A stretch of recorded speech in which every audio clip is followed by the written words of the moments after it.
पर्दे के आगे तो सब कुछ दिखता है, लेकिन पर्दे के पीछे आखिर है क्या?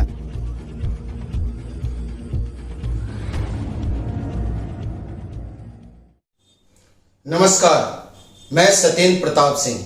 आप देख रहे हैं डिजिटल खबरीलाल का खास कार्यक्रम पर्दे के पीछे। आज का विषय है पीएम नरेंद्र मोदी को बार बार क्यों पत्र लिख रही हैं बंगाल की सीएम ममता बनर्जी, और बार बार गवर्नर सीवी आनंद बोस क्यों मिल रहे हैं केंद्रीय गृह मंत्री अमित शाह और राष्ट्रपति द्रौपदी मुर्मू से। बात हम पहले मुख्यमंत्री ममता बनर्जी की करेंगे। दरअसल आरजी कर रेप एंड मर्डर केस के बाद ममता बनर्जी बेहद परेशान हाल, या यूं कहें कि बेहद दबाव में है।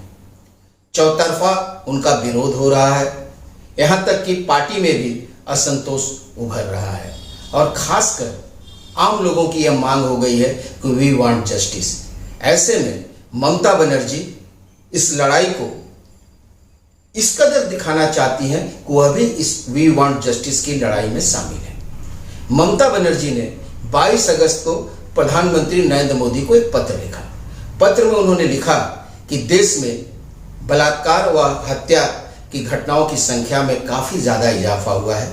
यहां तक कि औसतन देश में 90 बलात्कार प्राय रोज हो रहे हैं। ऐसे में केंद्र और राज्य सरकार दोनों का फर्ज बनता है कि इसे लेकर एक सख्त कानून बनाया जाए, और उस कानून को 15 दिन के अंदर फास्ट ट्रैक कोर्ट के तहत इसका समाधान निकालकर सजा सुनाया जाए।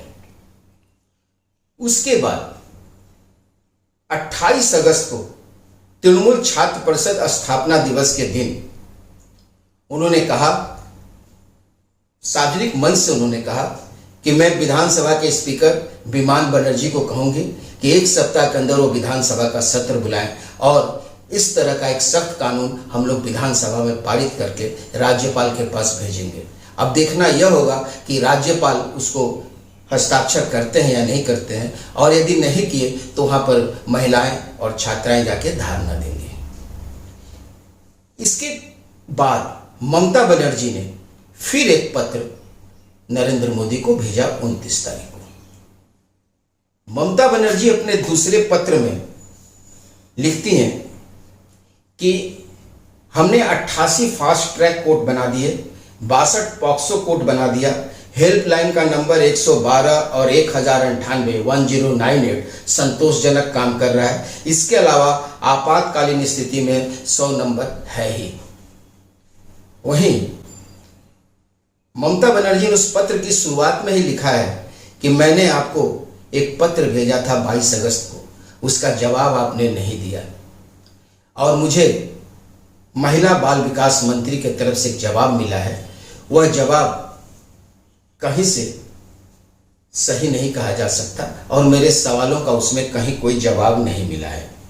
दूसरी तरफ बाल विकास मंत्री अन्नपूर्णा देवी ने ममता बनर्जी के पत्र का जवाब दिया है।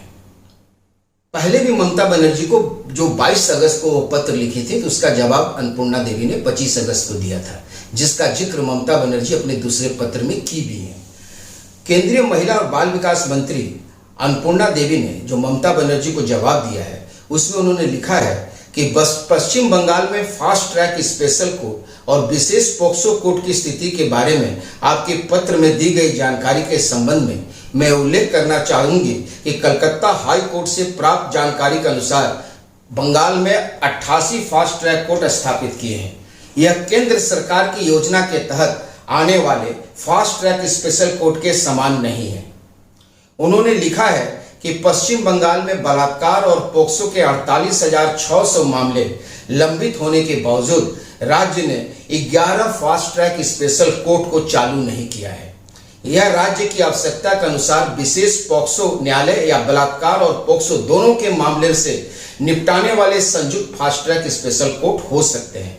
जैसा कि देखा जा सकता है कि इस संबंध में आपके पत्र में निहित जानकारी तथ्यात्मक रूप से गलत है, और ऐसा लगता है कि राज्य द्वारा फास्ट ट्रैक स्पेशल कोर्ट को चालू करने में देरी पर पर्दा डालने की दिशा में एक कदम है।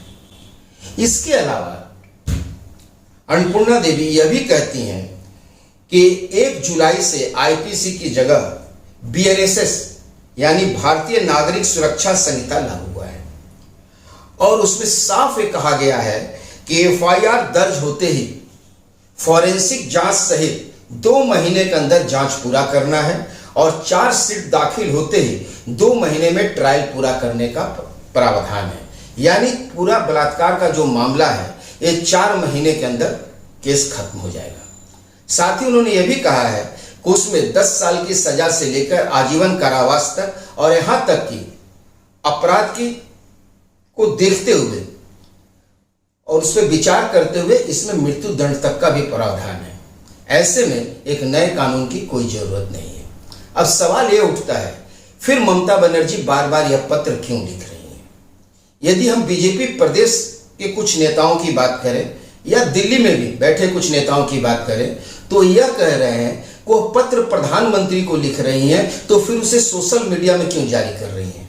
पत्र प्रधानमंत्री को लिख रही हैं तो सोशल मीडिया में जब यह पत्र जाएगा तो इसका जवाब तो कोई मंत्री ही देगा। दरअसल वो यह पत्र लिखकर यह दिखाना चाह रही हैं कि वो इस मामले के प्रति कितनी गंभीर हैं, जबकि हकीकत ऐसा नहीं है।